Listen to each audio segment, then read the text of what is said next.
Oi, boa tarde, aqui é a doutora Cristina Aguiar, com a live da quinta-feira. Me desculpem que semana passada eu não consegui realizar a live, o tempo não me permitiu. Quem estiver entrando, dá um oi. Eu sei que quando a gente falha com vocês, vocês não esperam mais que eu venha, né? Eu sei, é péssimo essa ausência de uma quinta-feira, mas às vezes acontece, né? Então, assim, hoje eu vim falar sobre dicas ou, vamos dizer, assuntos diversos que acontecem no consultório de neuropediatria. A causa muito comum de consultas com o neuropediatra é o desenvolvimento neurológico infantil. Crianças que já deviam estar andando, mas não estão andando. Crianças que já deviam estar falando, mas não estão falando. Crianças que já deviam estar sentando, mas não estão sentando. Quer dizer, os pais percebem um atraso do desenvolvimento, porque a criança não está realizando algo que os outros da mesma idade já estão realizando. O desenvolvimento neurológico em atraso, o neuropediatra vai procurar a causa. Boa tarde, Jerúsia. Boa tarde, Andréia. Vai procurar a causa. Kelly entrando, boa tarde. Então, nós vamos procurar a causa. Infelizmente, no nosso Brasil, as intercorrências do parto respondem por uma grande maioria dos casos. Quando a criança vai nascer, ela precisa nascer bem, assumir a sua respiração de pronto.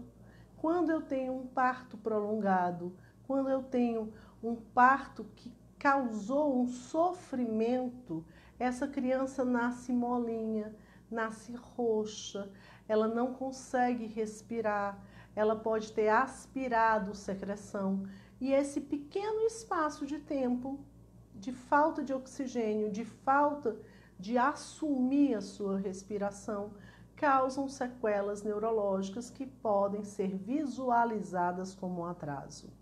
Dependendo do tempo, vai depender a sua sequela. Se o tempo foi grande, acima de 3 minutos, você normalmente vai ter casos de paralisia cerebral.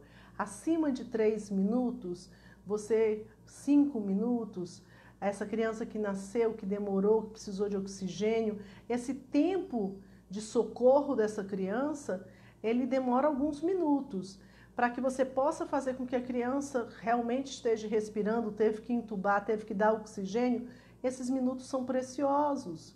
E 5 minutos de falta de respiração já te causam uma sequela importantíssima.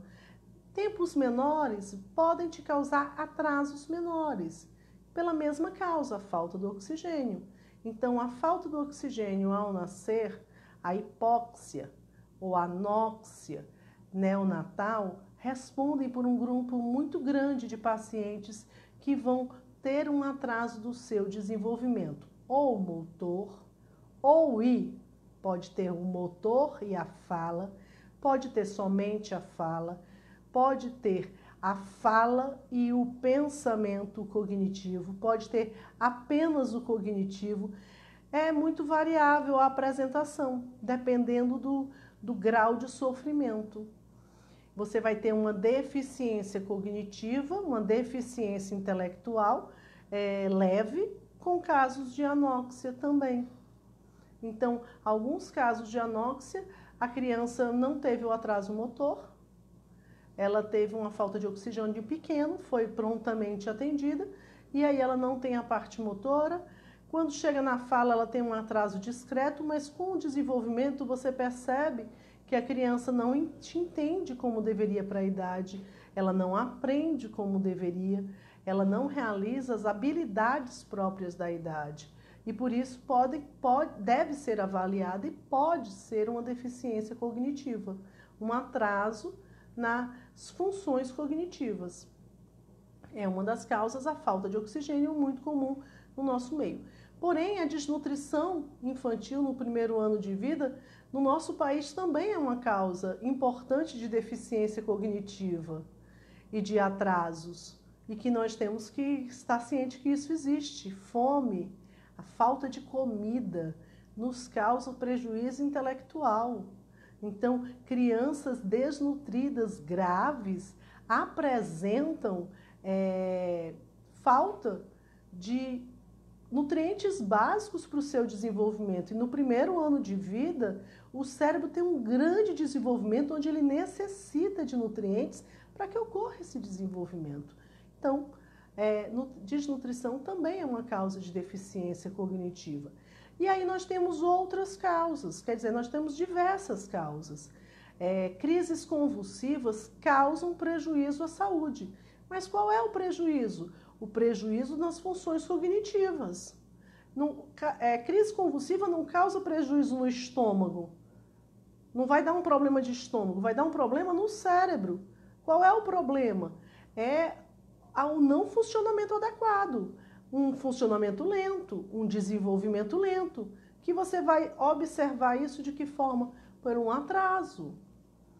E as mães, quando têm uma criança com atraso, elas chegam na consulta falando principalmente da agitação. Elas falam que o menino é muito agitado, que o menino não para quieto, que o menino é muito agitado, muito agitado. Quando você vai avaliar, ele é agitado, sim. E infelizmente elas gostam de usar a palavra hiperativo, que não são. São crianças que não têm nem idade para serem diagnosticadas como TDAH, já que o diagnóstico de TDAH é a partir de 6 anos. Elas são crianças pequenas, de 2, 3 anos, e são muito agitadas. Mas quando você vai avaliar, ela não tem fala para a idade, ela não está compreendendo as ordens, ela não obedece comando. Quer dizer, ela está com um atraso no seu todo das funções cognitivas. A agitação, criança de 2 anos é agitada. Aos 3 anos ela começa a ter um controle melhor dos seus impulsos. Ela consegue entender os comandos. A criança de 4 mais, a criança de 5. Então, o comportamento que você espera de uma criança de 5, 6 anos é muito diferente do comportamento de criança de 2 anos. Todo mundo que tem filho pequeno de 1 ano e meio, 2 anos, vai ficar andando atrás da criança numa festa. Porque a criança não para quieta e você fica andando atrás dela. Você não vai esperar que uma criança de 1 ano e meio, 2 anos, fique sentado numa cadeira brincando no restaurante de alguma coisa. Ele vai querer andar. Ele vai querer ter a sua atividade, explorar o ambiente. Só que quando chega lá pelos 4, 3,5, 4, você já não espera isso. Porque já é para ele conseguir ter uma atenção para ver alguma coisa, ouvir alguma historinha. Então, com isso, você começa a perceber que aquela queixa que a mãe te deu, que era de agitação, e que é a única coisa que ela vê, você tem que pontuar para ela, porque ela não viu, mas, gente, ele não está falando. Ele não sabe dizer a idade dele, ele não sabe dizer o nome dele. Então, quando você tem um atraso neurológico, aí a mãe tem muitas queixas. Ele não se comporta, ele não obedece, ele não fica quieto, ele não... São várias as queixas. E é difícil, às vezes, para a mãe perceber que essas várias queixas têm uma única causa. Ele não está fazendo nada adequado para a idade dele. Agora, mude a idade dele. Faça de conta que ele não tem 5 anos. Faça de conta que ele não tem 3. Diminua a idade. Qual é o padrão do entendimento dele? Qual é o padrão de comportamento dele? É de uma criança menor? Ele tem 5, mas o padrão dele está de 3? Quer dizer, se ele tivesse 3 anos, você estaria aqui? Você estaria em consulta? Você teria vindo me procurar? Não. Por quê? Porque se ele tivesse 3 anos, ele estaria adequado. Você está aqui porque ele não tem 3 anos, porque ele tem 5, por exemplo.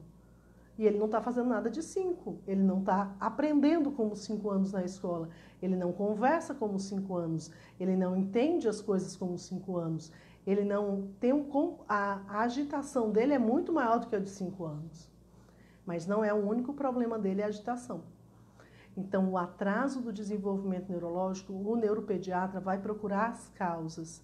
Existem causas tratáveis, porém, são muito poucas as tratáveis. A grande maioria elas vão ser diagnosticadas, porém é o passado, se refere ao passado.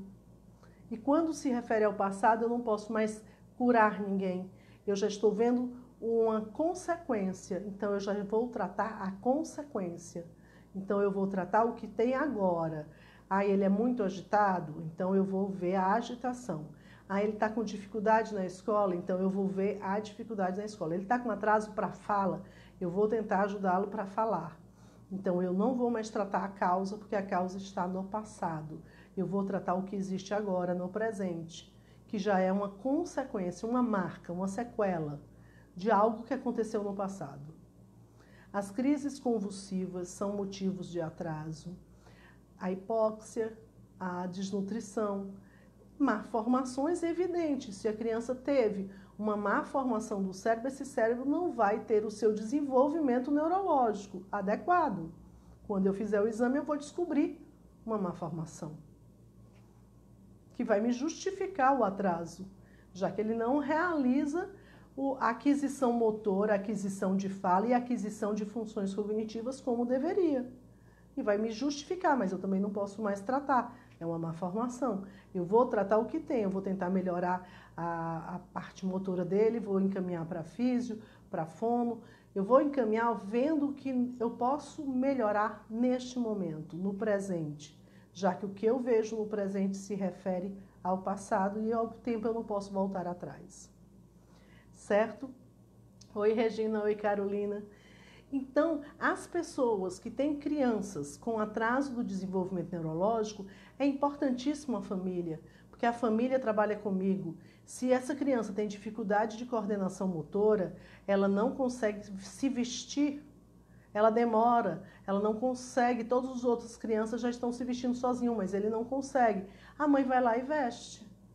Sim, mas já é difícil para ele. Se é difícil e tiver alguém que faça, ele não vai se esforçar. Então, você deve estimular que ele consiga peças mais fáceis. A cueca, a calcinha, que são mais fáceis de vestir. Mas ele tem que tentar, porque você não vai querer vesti-lo o resto da vida. Ele tem que superar as dificuldades dele. Ele tem dificuldade de falar, mas você entende ele. Porque toda mãe entende seu filho, mesmo que não fale. Então, mas só que você não quer só você quer que os outros... Você não quer que ele tenha convívio só você quer que ele tenha convívio com as outras crianças. Então, a gente vai trabalhar a linguagem. Então, neuropediatria tem a ver com reabilitação e é uma especialidade que cuida muito de sequelas neurológicas. Claro que nós não tratamos só isso, mas é um percentual grande, tá certo? Eu estou com pouco tempo, então eu vou encerrar, mas podem colocar os seus comentários aí. Eu vou responder. Beijo.